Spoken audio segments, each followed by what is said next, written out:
we were depositing $250,000 in cash. I remember specifically at one point bringing in a King Super shopping bag with $250,000 in it.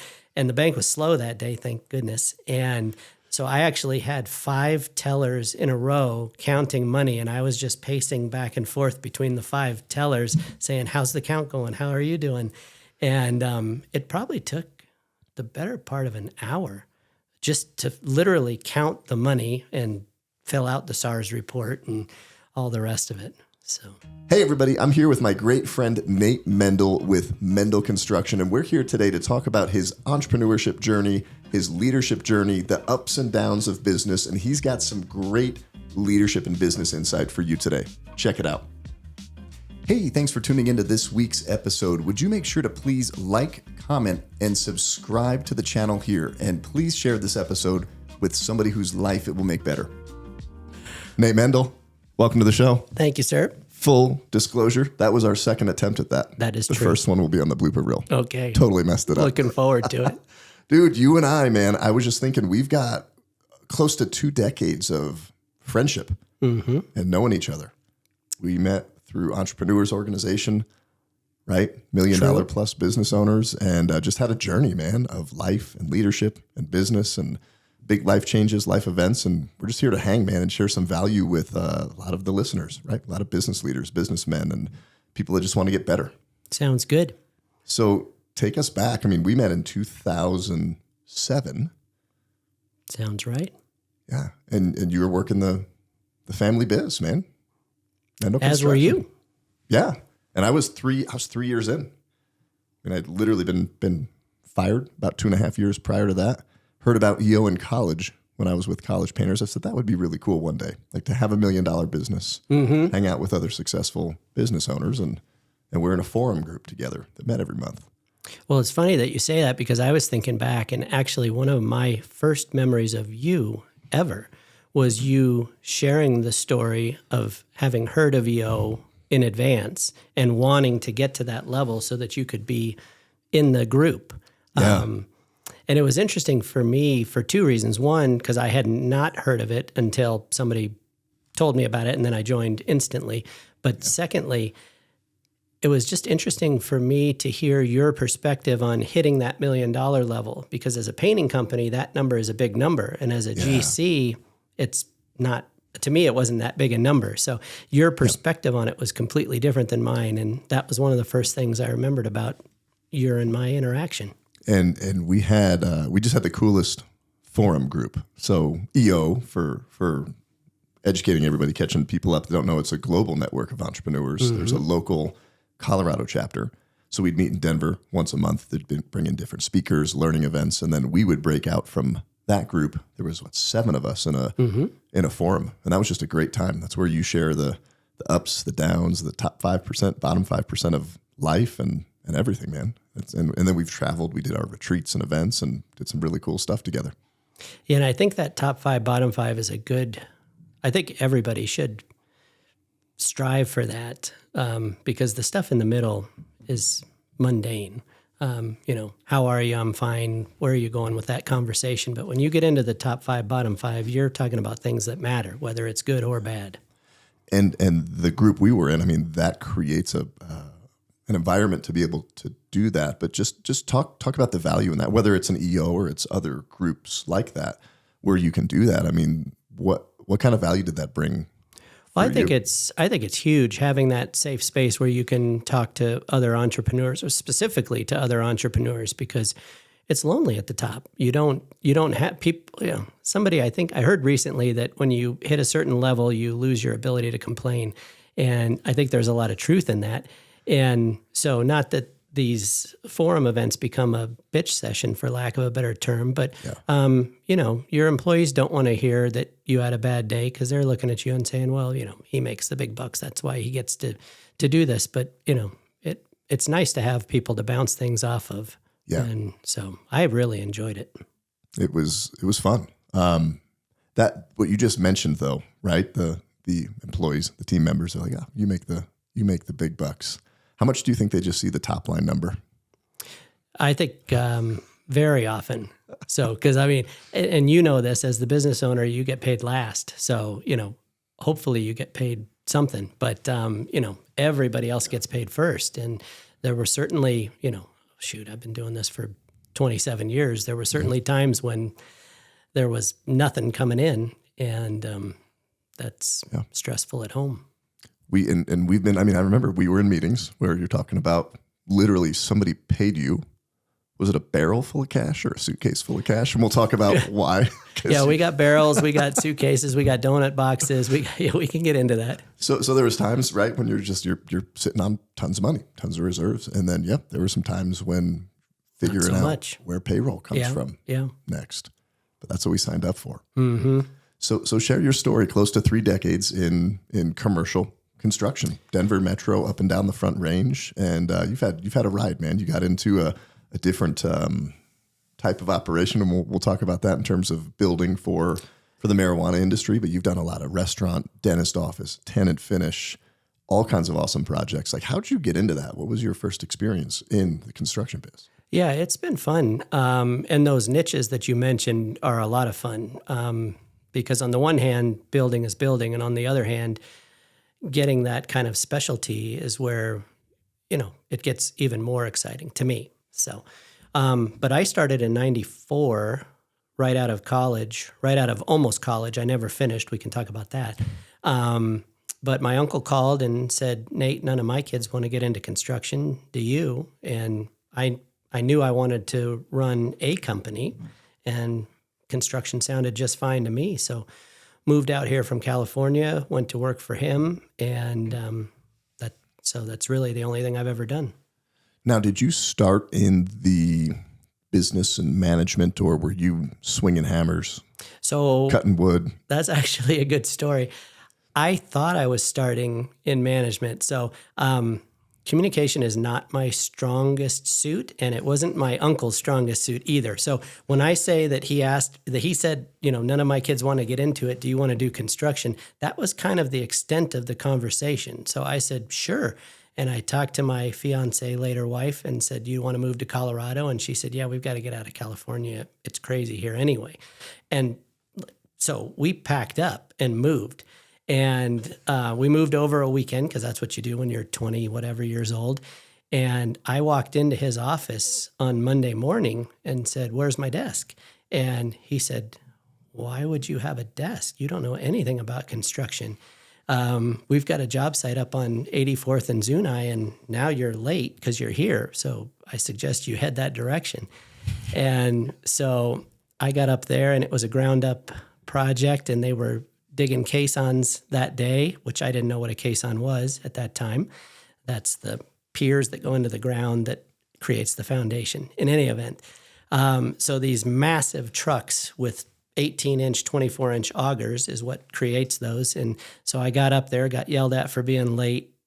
Superintendent gave me a hard hat and said, go over underneath that truck and move the dirt away from the auger as it brings it up.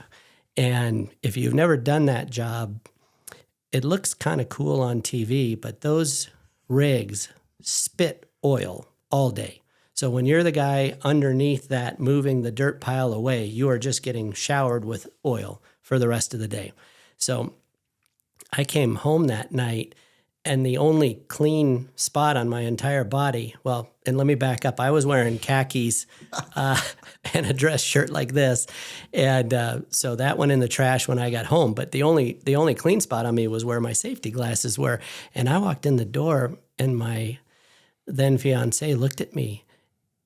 And I can't say what we're on. All right, I'll say it.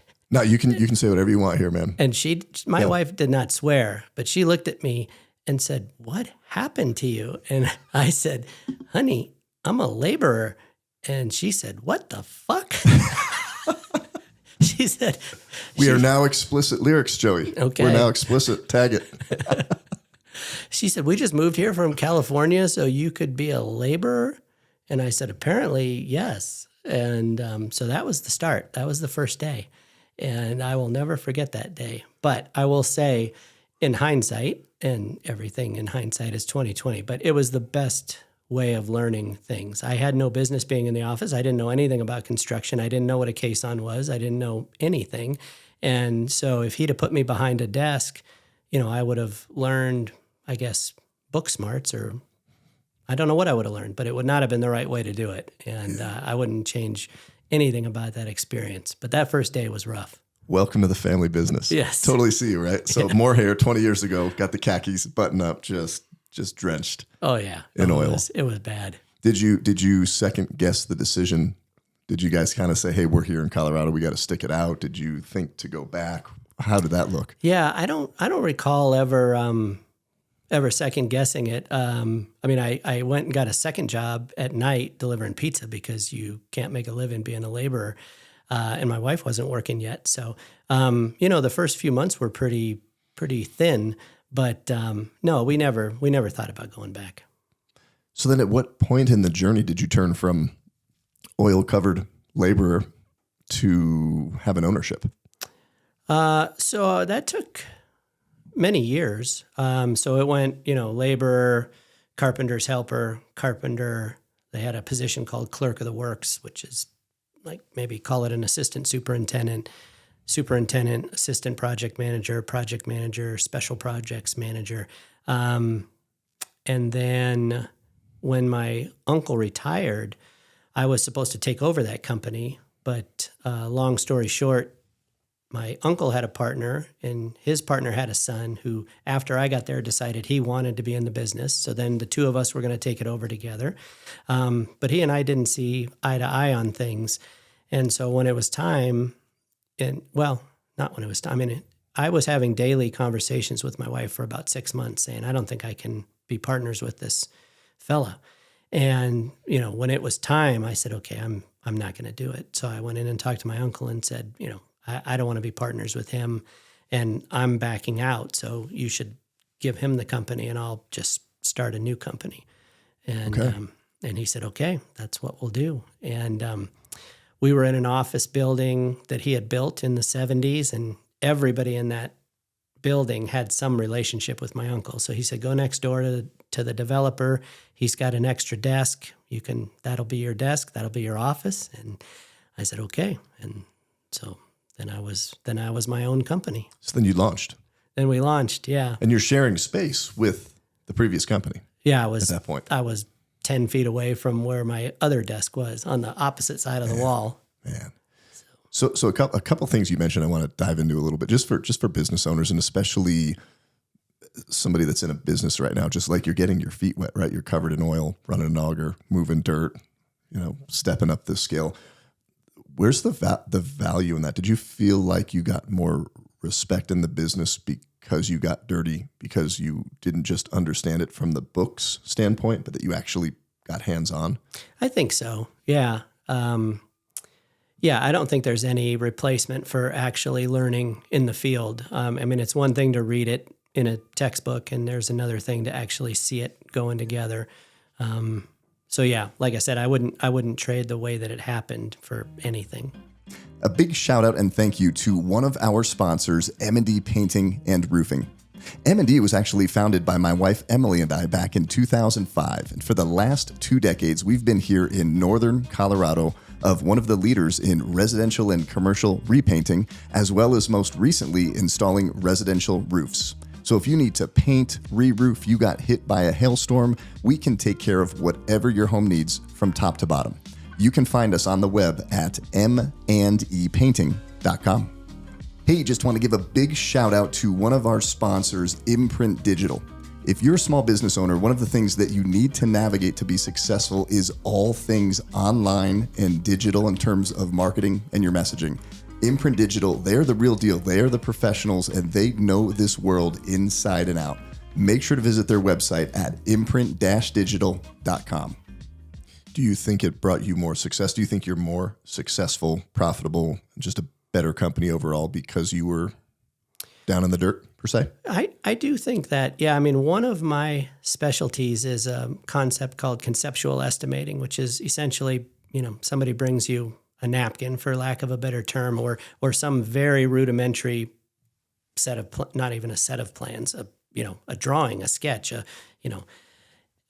sometimes a napkin and says, how much does this cost? And if you've had that experience in the field and you know all of the parts and pieces that go into it, not that you are, you look at a picture and say, oh, it's $1 million or whatever the number is, but you know what the steps are to make that happen. So you can go back, put the numbers in for each division in a computer and come up with something that's a good starting point, even though you're starting with 2% of the information that you're going to need. But we say that we can get them within 10% of where they're going to end up with 2% of the information. Yeah. And that's really helpful for people. And I don't think you could do that with Booksmarts. When you look at what you do, like the space you're in, you're building ground up construction, right? For a new business, a new concept, a new restaurant, a tenant finish. Mm-hmm. So like I got to go buy the building without knowing what it's going to cost to do the tenant finish. But even to do that, to get the plans, to get to you, to get the number, that can cost $10,000. I remember when we were buying this building, you came out here and walked it. And I mean, you were literally within $5,000 of, I think, what it was. Yeah, sounds right. Yeah, I think it was. The other thing that you mentioned, I just totally forgot what it was. Talked about getting dirty, getting in the field. Oh, business partnerships. You knew. I know so many people that are in a business partnership and it's not working out. It'd be like similar to marriage. I've met friends. They say, I knew the day that I was going to marry him or the day I was going to marry her that it wasn't going to work out. Business partnerships, which I think are very similar, where they just know when they're sitting 5, 10, 15, 20 years in, you knew you made that call. Would you say like one of the best decisions ever? Oh, for sure. Yeah. I mean, it was definitely the right decision to make. I mean, that just, Dave Ramsey says the only ship that doesn't float is a partnership. And I think even more so for me maybe than for most people, as I mentioned, communication is not my strong suit. Confrontation is also not my strong suit. So I think at the end of the day, he probably would have rolled over me for one. But what was really interesting about it for me looking back is that my uncle was partners with his partner for 40 years. I don't think they had a cross word in 40 years. And I'm a spitting image of my uncle. And his partner's son is exactly like his dad. So on paper, it was like we were just continuing on what they had done, but it wasn't on paper. Like what was the difference though? How with those similar personalities, was it just a moral, ethical, just values misalignment? I don't think it was values. I think it was just how you talk to people, how you treat people. And again, I wouldn't change anything. I mean, I learned so much on how I didn't want to do things that, it was extraordinarily valuable, but we just weren't going to approach things the same way. And it wasn't going to work. So you're chit-chatting every day with your wife, 6 months. And then was that a pretty easy discussion by the time you got to that? Yeah, I think it was. Again, in hindsight, looking back. So what was funny about that, so I had a funny first day, and then I had a funny first day on my new job, because my thought process, and looking back, saying that I had been having these discussions for 6 months, but the focus was, I don't think I can be partners with him.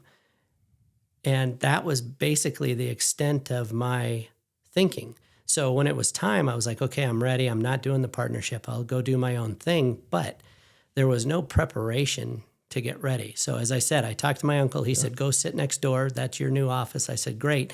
This was on a Friday afternoon. So Monday morning, I walk into my new office and sit down at 7 o'clock. And at 7:05, the phone hadn't rang yet.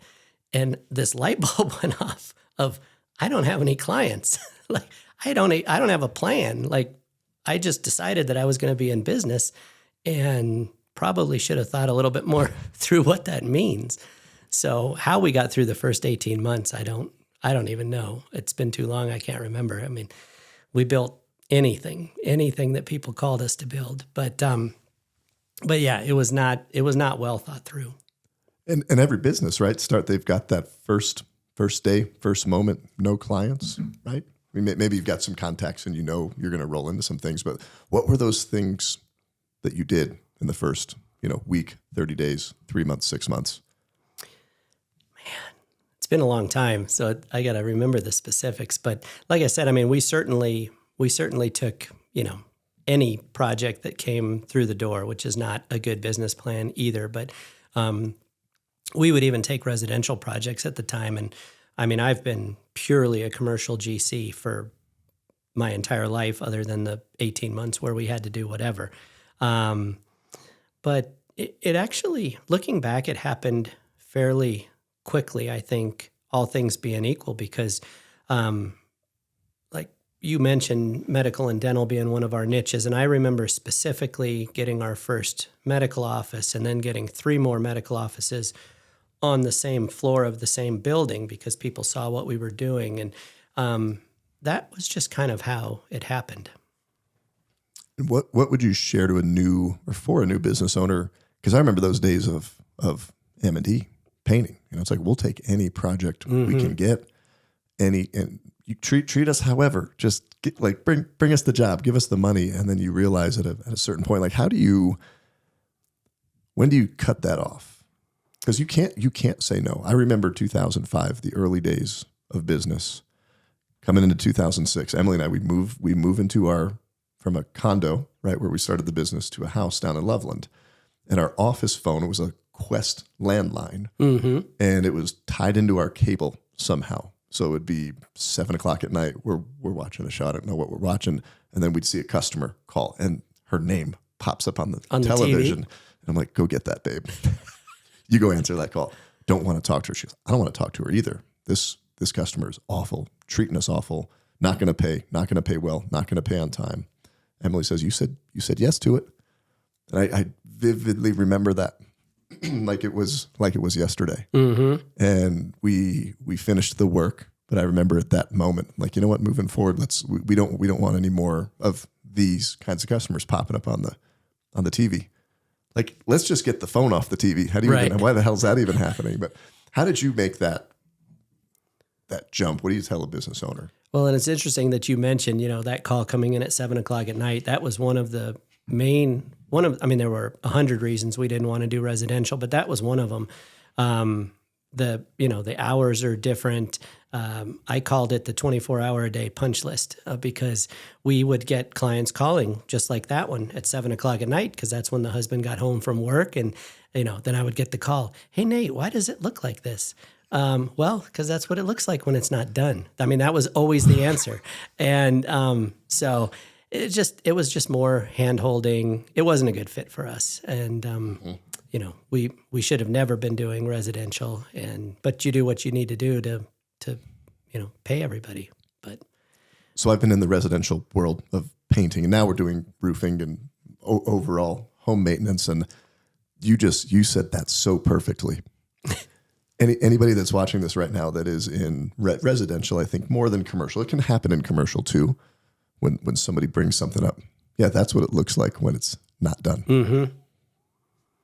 Yeah, leave us alone till it's done. Yeah. We'll come get you when it's done. That's everybody here at M&E is going to be just cracking up when they watch this and hear this. Yeah, and I say God bless you guys that do the residential work, because I want no part of it. But yeah, it's a different animal. I've loved the engagement with families and people. That's the only world that I've ever known. We're doing a lot more commercial right now. We just did the Budweiser Center, which changed over to the blue arena. We did all the blue. We did the inside, the outside, and that's business guys having business conversations during business hours. Yeah, but then you flip right around and same thing. But I love that. There's just a part of that we like, but not for everybody. No. Well, and that's what's cool. Everybody's got their specialty, and certain things make certain people click, and that's what makes the world go round. So yeah. I'm glad you like doing the residential, and we can refer things back and forth, but I don't want any part of it. No, absolutely. I love it. So you've had business ups and downs, right? You get the business started, 18 months, you're taking what you can get, you start honing in, you get that first medical, turns into the next one, the next one, the next one. When did you feel finally like, hey, I've finally cut loose, I'm established, feeling good, numbers are flowing in? Because you have not done any marketing, advertising. No. Anything. No, it's been entirely word of mouth. Your whole business career. Yeah. Yeah. Yeah, that's true. And looking back, I don't know that that was the right decision. I think just like kind of what we just talked about, if we would have had a vision of, this is our ideal client and let's go find them, instead of just saying, we'll talk to whoever calls us. I think we could have found those niches more quickly, and decided, kind of what got us excited instead of, just building this, that, and the other. Although, I enjoy all of it. So Yeah. I don't know that I would change it either. So we've got to talk about this story because we were doing it before the show. And I was like, we got to talk about this on the show. I remember, I don't know what year it was, but you're rocking the medical, the dental. You're doing a lot of that. I think, I don't remember if restaurants were in the mix yet for you and a lot of these chain, concepts. Be like, hey, these guys called me. And this is when the marijuana licenses, all this stuff started getting voted through and approved. You're like, I'm going to go build a grow house, right? Grow house was second. So it was the first one we did was an expansion of an existing dispensary. Okay. And so that was 2011. And yeah, we were very early adopters into the cannabis world, and totally by accident. The way that happened, I had an architect friend of mine call me and said, Nate, do you want to work on a retail space? And I said, sure. Are you designing it? He said, I am. I said, well, then we're in. And he said, well, it's cannabis. And I said, I already said we were in. So so we went and did that project and got paid in cash because that's what happened at the time. And so it was funny because I got kind of the, oh, by the way. So literally I got paid. So I'm holding this stack of cash, which at that time, it was $30,000. I remember it. Which at that time was the most cash I had ever held in my hand at one point in time. And while I'm holding it, he says, oh, by the way, we need to do an expansion of our grow facility. Can I meet you out there next week and look at it? And I'm almost positive I actually did a double take. I mean, I looked at him and I looked at and I said, yeah. And so. Did you go home, throw it up in the air? So let it rain all over the living room? No, I think I took it straight to the bank because I was scared of, having that much money.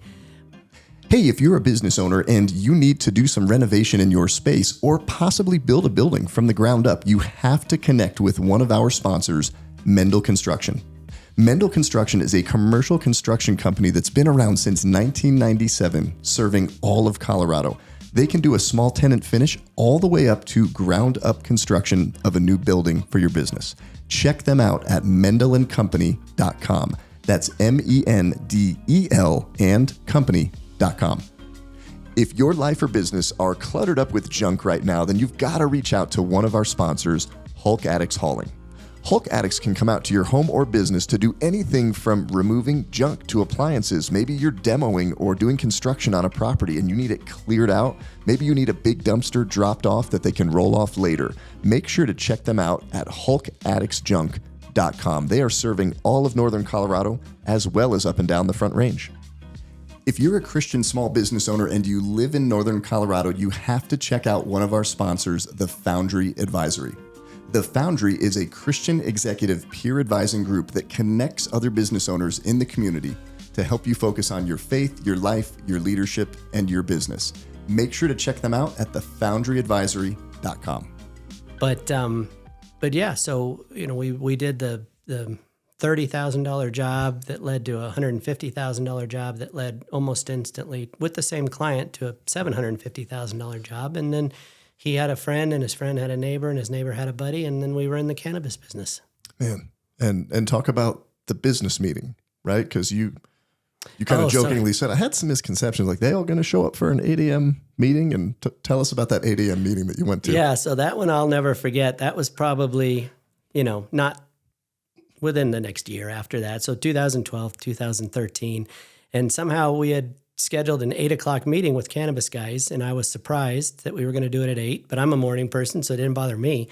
And so at 8 o'clock, we're at this table, similar to this, but much, much bigger. I mean, there must have been 12 or 15 of us sitting around the table, and somebody looked down at their watch and said, it's 8 o'clock, let's get started. And from out of nowhere, every single person at the table except me grabbed something from under the desk, whether it was a pipe or a bong or a this or a that, and everybody lit up. And then we continued on with the meeting. But That's how they roll. I don't know how they hid those. I don't know how I didn't see them when I sat down, but I was completely taken off guard. That was the introduction, right? To the world. Yeah. And then how did that dry up? Because you got to a point where you were doing consulting and travel. You were traveling, right? Following these guys around. And did you just kind of rode that wave, and then did that stop? Did that just run its course? Yeah, it ran its course. It's interesting here in Colorado. We've now seen the entire life cycle, which has been fascinating to watch because, as I mentioned, we started in 2011. And so at that time we were doing, 3,000 foot grow facilities, 5,000 foot grow facilities. And then they just kept getting bigger and bigger. And then, 2013, 14, 15, maybe they're 25,000, 50,000. 75,000 square feet each. And now, come full circle, we're going back. We just finished 2 projects within the last 6 months where we took apart what used to be a 5,000 foot grow facility and put something in it. One was a commercial bakery, one was a manufacturing facility, because the 5,000 foot grows can't compete anymore. They're obsolete. And so that has literally run its entire life cycle, and now we're putting those commercial buildings back into what I call the regular inventory of product. Man, and I don't know about this, but what do the banks do with that cash? You walk in there with $100,000 worth of they cash. hate it. They hate it. Yeah, they take it. They took it for a time. We had our bank account closed. I learned a lot of things. I think it's called stacking. There's a concept called stacking. If you deposit over $10,000 at a time, you get a SARS report, which is something. It's bad. You don't want those. I've blanked on suspicious activity report. That's what a SARS report is. And so, we were depositing $250,000 in cash. I remember specifically at one point bringing in a King Super shopping bag with $250,000 in it. And the bank was slow that day, thank goodness. And so I actually had 5 tellers in a row counting money, and I was just pacing back and forth between the 5 tellers saying, how's the count going? How are you doing? And it probably took the better part of an hour just to literally count the money and fill out the SARS report and all the rest of it. So, and what's really funny, I know a lot of people listen to this podcast, but if you're listening, go to YouTube and watch this episode, right? Like since the day I've known you, this is what I love about you. You are like the most straight-laced. You got button-up dress shirt, jeans or khakis. You've literally got your notebook, 4 pens in the pocket right now. You're not having coffee because you don't drink coffee. True. Rarely, if ever, drink alcohol. You are like spitting image, straight-laced dude. Yeah, you're right. $250,000 in cash, pacing at the bank. Yeah, well, I'll tell you one other story. So on the first day in the grow that I mentioned, so after we did the dispensary and he said, can you meet me at the grow next week? I said, sure. So we met out there the next week. And of course, I had never been in a grow. I had never seen a marijuana plant. And they had happened to have a harvest the day that we got there. So all the plants were just strewn about the floor, and we were going to the back where the expansion was going to be. So we walked across these plants as we got to the back.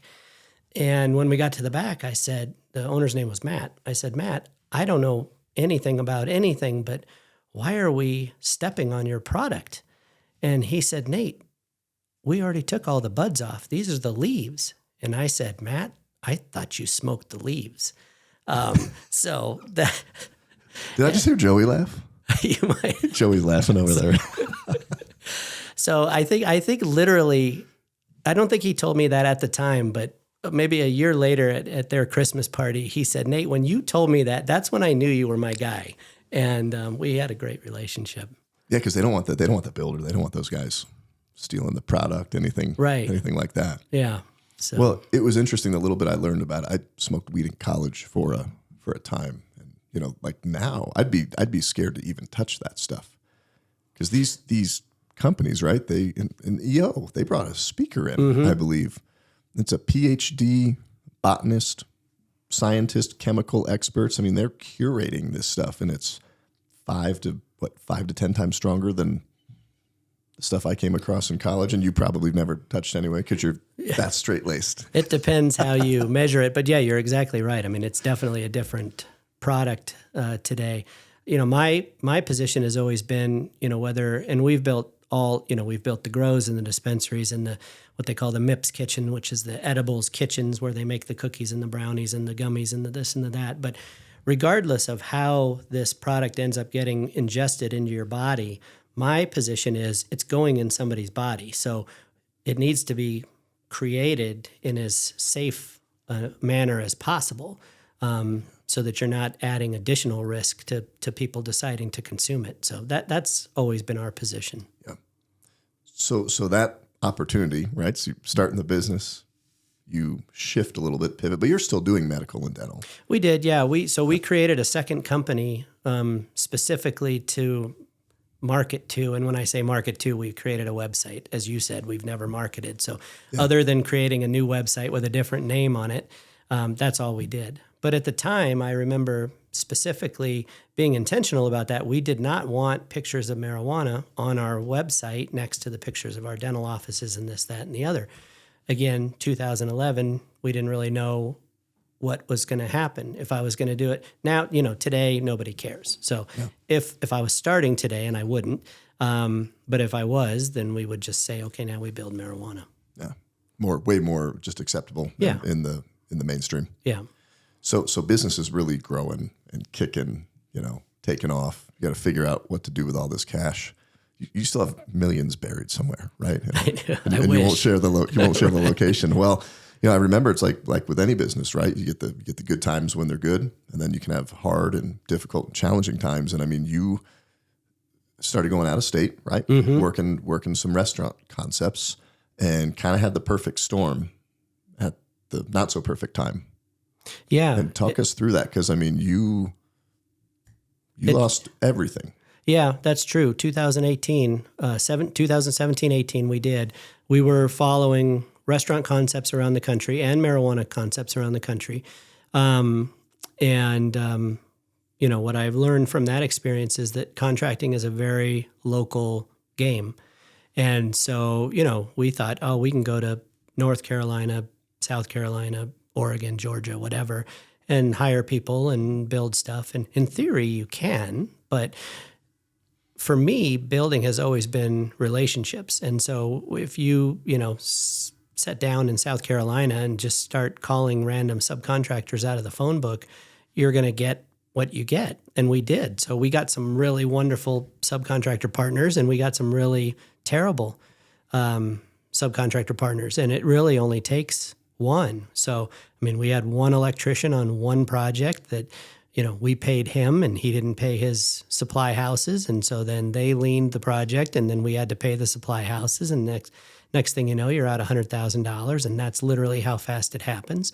And then you get a tile guy in Georgia that does the same thing, and now you're out $200,000. And then you spend money chasing those guys to get a judgment to find out that they have a 1987 Econoline van, and that's their entire asset. Because they live in it. Yeah. But, how do you know that going in? So anyways, hard lessons learned. We definitely grew too fast and too far. And so it was interesting looking back, because 2018, the economy was booming. I mean, we had top line, you mentioned that earlier, top line revenue. We had our best year ever in 2018, and we lost $1 million. So, you and I have talked about this specifically. I mean, top line revenue is all ego. It only matters what's coming down to the bottom line. And when your bottom line is negative $1 million, that adds up or subtracts very, very quickly. That's been your biggest bottom line negative. Yeah, oh, yeah. That's a big. Yeah, and you really can only do that once. And we did. So then, then there goes the 401k. I mean, it didn't. We should have, declared bankruptcy and just been done with it. But that didn't feel right. So, instead we bankrupted our 401k and took that out and paid everybody and started over. Man, and you did the right thing, because you're a do the right thing kind of guy. Like ever since I've ever since I've known you. When you were faced with that option, because you could have bankrupted. Mm-hmm. Would you have kept the 401k? Would that still have gone away or gone towards it? I don't know all the details of that. No, it would have been protected. Actually, I remember specifically. That may have been the only thing that was 100% protected, if I'm remembering it correctly. But it really, I mean, we didn't look seriously at any other option other than, let's just make it as right as we can. And it wasn't 100% right, but we got pretty close. And then, start over and close the North Carolina office, and not going to do that again.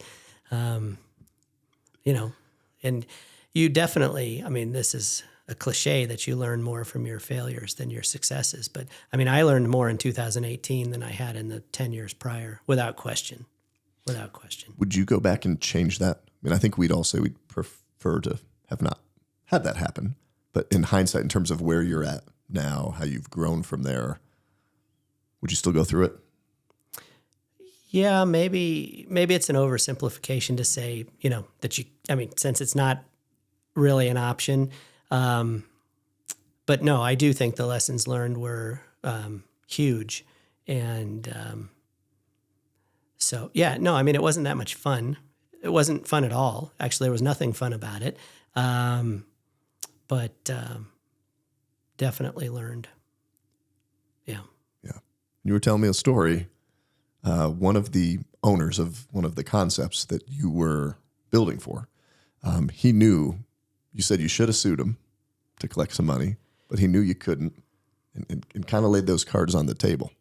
Yeah, that was the whole thing was weird. We were actually building 2 different restaurants for those folks, one in North Carolina and one here in Northern Colorado, actually. And he stopped paying us on both of them, even though we were only having a problem on the North Carolina project. And I called him and I said, you can't, they're 2 separate projects. And I understand we're having problems in North Carolina and we'll deal with that, but you can't not pay me in Northern Colorado. And he said, well, you're right, but I'm not. And basically come get me. And it was a longer conversation. I mean, he specifically said, I know you're not in a position to come get me. And, it'll take you a year to get your money. And by the time that happens, you'll be gone. And he was mostly right. And so that was how it happened. You're so calm. Like, this is what I love and appreciate about you for all the years I've known you. You're just so calm about it. I'd want to wring that guy's neck. I know Joey and I were talking. We talked about this before we went on air. I mean, how do you take that and just make that decision? Like, he's right. It's totally wrong what he's doing, mm-hmm. but he knew it, and that's what he's going to do. And you're doing the right thing. How do you keep doing the right thing when you've got something like that? And that guy's just totally getting away with not the right thing. Yeah. I mean, I believe in a bigger purpose, a bigger power, or whatever you want to call it. So, that the way that he's going to treat me or the way that he's going to treat anybody is between him and him. I can only control what I do with people. So, we ended up losing about $300,000 on that relationship. I don't know if you can call it that, but whatever it was, those 2 contracts. And, but we paid, the vast majority of all of the subcontractors on both projects. Because, they hadn't made an agreement with the owner. They made an agreement with me. And so that's what we needed to do. And then how'd you build things back up from there? So biggest top line ever, $1 million in the hole, close to bankruptcy, cleaning out the 401k. Yeah, you have personal life changes, right, going on through that point as well. You've got 2 daughters, and they're in high school at that point, right? Mm-hmm. They're going into high school. High school, middle school. Right, yeah. middle school, high school, Yeah. raising a family. Like, how'd you turn that all around? Yeah, it wasn't, like I said, 2018 wasn't that much fun, but, sold the house, got a smaller house, sold most everything else. Truck. Sold the truck. Sold all the trucks. You just kind of regroup and say, okay, we'll, start inching back to it. So, Did you ever think at any point of giving up being an entrepreneur, just going and getting a job? Was that ever a conversation on the table, or at least in your head? Yeah, I think so, for sure. Yeah, I mean, at some point, you gotta pay the bills. And really, what happened was, while all this was happening, my job in the company was always to go get the next job. And so when everything went to crap, I ended up having to be so far in the business. I mean, I was in North Carolina for a month finishing that project that went sideways. I mean, literally scrubbing grout on the floor and doing everything else that it took to finish the project. And what really happened was, while I was scrubbing grout, I was not out getting the next job. So that's really what the problem was. But we could have come back from the financial piece of it, but it compounded itself because we then didn't have the next job to go start rebuilding. And so it was literally a complete, start from scratch scenario at that point. Man. So what do you tell somebody that's at that point right now? Whether they've declared bankruptcy, they've cleaned everything out, sold the truck, sold the house, sold the kids. You can't sell the kids. Can't sell the kids. Keep the kids. I would say a couple. I mean, definitely learn the lessons, and that it's going to take time to learn the lessons. You can't learn them while you're in it. You can't even see it when you're in it. I don't know. I mean, it was at least a year, and probably more like 2 or 3 before you can look back and, kind of see it with a clear head, I guess, for lack of a better term. Yeah. The people that were involved in that around you, the subs, the employees, the team members, how did you manage all that? How did you manage it? What was their response? Because this is obviously a leadership podcast, right? And you just shared like so much awesome insight of just getting dirty, getting in the field, learning the trade, learning the craft, knowing when to separate from something, starting something from scratch, niching in, right? You win with the wins, you lose with the losses, but like there's always people around all of that. Yeah, I would say a couple of different things. I mean, one of the things that I'm most proud of that is, I mean, we retained well over 99% of our subcontractors through that. And so I was both impressed and humbled by their loyalty, and like I said, proud of being able to maintain those relationships, because, it was not fun week after week after week saying, I don't have your money right now, but I'm working on it. And, I think, we never ducked a phone call. We just said, here's where we're at. And we said, this is exactly where we're at. And if I don't have an answer, I'm going to tell you I don't have an answer, because I'm not going to make something up. So that was something that ended up being kind of cool coming out of it. And, but I guess even a little bit more on the more personal side, I mean, we ended up having to lay off 80% of our staff when this happened as well. And, those are people that you've been working with for years or a decade. And so those are brutal conversations. But again, you learn the lessons from it. I've told so many people, I used to think that firing people was really difficult, and it is. It's not. Nobody likes firing. Nobody likes getting fired. Nobody likes being fired.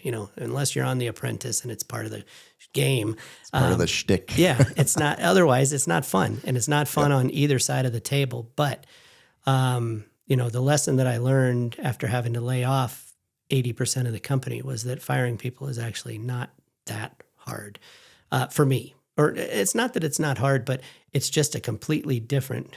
If you're firing somebody, if I'm firing you, I'm saying to you, Matt, whatever we talked about when I hired you didn't really turn out to be the case, and you're probably better off somewhere else. And you probably are.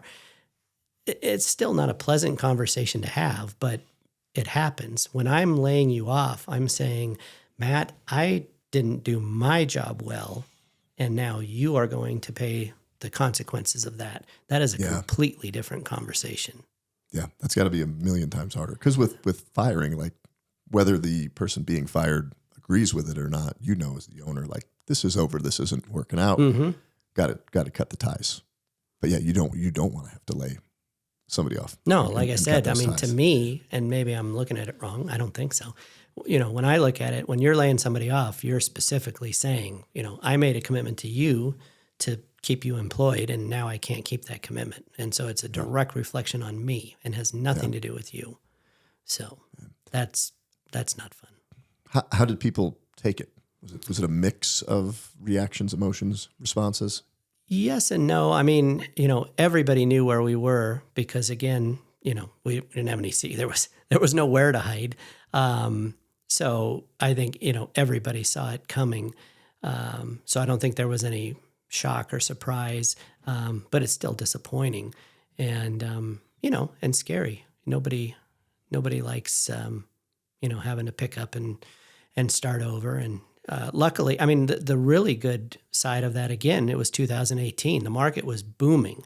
I mean, I remember having several people saying, you know, Nate, I can see this is bothering you, and I'll have a new job tomorrow, so don't worry about it.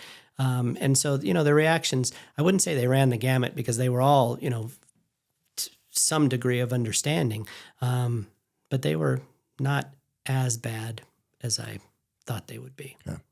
One of the things you said that keeps sticking is like, don't run, don't hide, be transparent, answer the phone. Like, let people know what's going on. If a business is in that situation where, like, we're out of money, we can't pay you, don't ignore them. Yeah. Pick up the phone and say, I'm sorry, I wish I could. I can't right now. I have $14.12 in the bank account. I owe you $3. When I have $3, I'll get it to you. Here's where you're at on the list. And I'm doing the right thing. And I'll let you know. I remember specifically writing a letter because, you know, you can't, I mean, we were, you know, listen, we did 20 million in revenue that year. We had hundreds of subcontractors. You can't, I mean, we did talk to everybody, but you can't make 300 phone calls in a day so we just sent a you know, letter to everybody. It was the same letter. It said, here's what's happening. And well, you know, I'm happy to talk to you about it, but here's where we're at. Man. So much story, like 3 decades of business. Amazing insight, amazing leadership. What else do you want to share to people listening? Entrepreneurs, leaders, men, faith-based men, just working. Maybe they're having a great time in business. Like, what do you tell people in the great time? We always say, what's the advice in the bad time, in the low time? But maybe they're on an up right now. What do you say? Yeah, boy, a couple of different things. I mean, I'm involved in a construction specific leads group. And that's been really interesting. We started that group in 2009 during that recession and had it going since then. And so, you know, the market's been through some ups and downs. And so what we've found with that group is that it's completely countercyclical. When things are going great, like they were up until, you know, 3, 4, 5, 6 months ago, our attendance was down. And we would call people and say, hey, come to the meeting. And they'd be like, I don't even have time to answer the phone calls that are coming in. So why would I come to a place and try and get more work? And my answer is because it's not always going to be that way. And you're not marketing for tomorrow. You're marketing for forever. You know, and so now there's some instability in the economy and our attendance is skyrocketing at these places. But, you know, for somebody that's been there at every meeting since 2009, you know, there's a certain sense of desperation, I guess, to see these people walking in the door now saying, how can you help me? And not that we won't, but, you know, they probably should have been there earlier. Just being consistent, right, with the actions that drive the business in the good times and take as much of it as you can when it's there. 'Cause it's not always going to be there. Yeah. And then how about somebody that's down right now? You know, I take a little bit of this from you. I would say get as much clarity around what you want and how you want to get there. Even if you don't know how you're going to get there, but at least you know where you're going and write it down. That's something that I've learned in the last several years. When you write it down, it becomes real. And, you know, like you don't have to have, you know, every step planned out between here and there, but if you know where you're going, you'll figure out a way to get there. but what's the rest of the say? If you don't have a target, if you don't know what you're shooting at, you can't hit the target or something like that. But it's just wandering around aimlessly. Yeah. Love it, man. Dude, thank you for coming up here. My pleasure. Thank you for the Christmas bread. You brought me some amazing bread. You're very welcome. It is good. Loved it. And everybody, we close out the podcast the same way. You came into the color wall, grabbed your favorite color, and I want to hear the statement that you want to leave with the world when you leave it. Okay. Well, it's hyphenated, and I need a little, if I can, I will give just a little bit of background on the first half of it. So I said, be careful with preconceived notions and enjoy the ride. I think the second half kind of goes without saying. So I won't listen, we're only here once. So if we're not having at least a above average time, probably ought to figure out how to do something different. Yeah. Because if you're not every day is going to be all whatever unicorns and daisies or however it goes, but it should be more good than bad. But on the first half, on the preconceived notions, what I meant by that specifically was my younger daughter growing up had a hard time in school, had a hard time making friends, had a lot of hard times. And as a dad, obviously that's hard to watch. And, my wife and I were constantly saying, do we hold her back? She just doesn't seem to be progressing at the same pace. And every year we had that conversation, do we hold her back? And we kept saying, no. And we never did. And that was the right decision. But just within the last 18 months, she was diagnosed with autism. And so for me, everything that I had perceived with her as laziness, it was mostly laziness. On the schoolwork side of things, we would watch her do her homework, and then we would get a call the next day saying, Hannah never turned her homework in. And we'd be like, Hannah, why didn't you turn your homework in? We know you did it. And I forgot. And so for me, that came across as laziness. And what I've come to find out is that, her brain just works differently. And, if I had known, when she was in first grade, what I found out when she was 20, could have, made completely different choices. And so that's something that I think about often. Man, thank you so much for being here. Thank you. It's been an amazing show. Me. Appreciate you, man. Oh, twice. Oh, we did blooper reel again. I was ready that time, too. That's a wrap. Hey, if you're a faith-based father and you have a son who is entering into adolescence and manhood, you've got to check out an experience that we have June 2024. It is the Father-Son Hike of a Lifetime on the Camino de Santiago in Spain.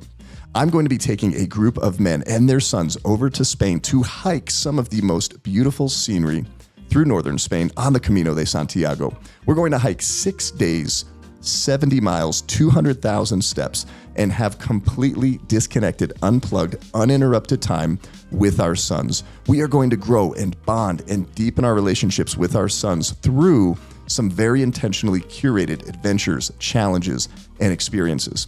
And we're going to do so in the company of other faith-based men who have the same desire to grow and deepen their story with their son. If you're interested in this adventure with us, go to mattshoup.com, click the Go to Spain button, and check out the Father-Son Hike of a Lifetime.